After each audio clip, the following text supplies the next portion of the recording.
Good day, sir. My name is Johnny J. Inugin. So, in this video, I'm going to talk about the 5 important takeaways about technology for teaching and learning 1. So, first is, why do we need to study technology for teaching and learning 1? Because, as a future educator, it allows us to explore the basic knowledge and skills and values in the use of technology for teaching and learning.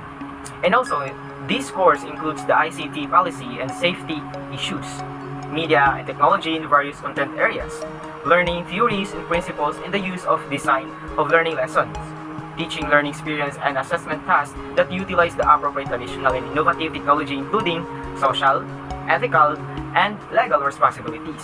Second is the importance of technology in learning 1. So with the pandemic, we can see how important it is in our country. In fact, it has been tagged as the silver lining of the education system. Online and blended learning was introduced not only here but also worldwide, being used as a primary tool for virtual classes. During this time, digital tech is a need for all. Third is, the main objective of educational technology is to improve the quality of education and enhance the learning process. Most importantly, technology should magnify the teaching and learning process as well as facilitate the better performance of educational systems as it emphasizes upon effectiveness and efficiency. Fourth, what I have learned can also be related to educational technology.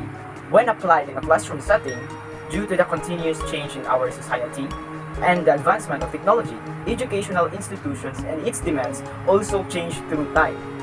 From a society that lives up mostly the traditional beliefs in education, it changes as a non-traditional way of education is being accepted and practiced nowadays. However, not all the teachers are open with this change. Some of them resist the change that could show the advantages given by technology because they only see its disadvantages that for them could only defeat the purpose of teaching and learning.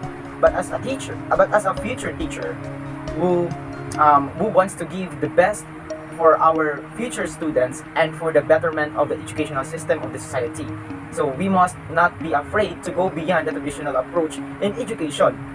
So we should go beyond the norm and try to explore the things that technology could provide in order to improve the teaching and learning process. Furthermore, one of the principles in the use of instructional materials states that if possible, we should use variety of tools. Since technology is continuously developing, why not maximize its use? So however, this idea of using maximizing the use of technology can also be harmful if not used appropriately.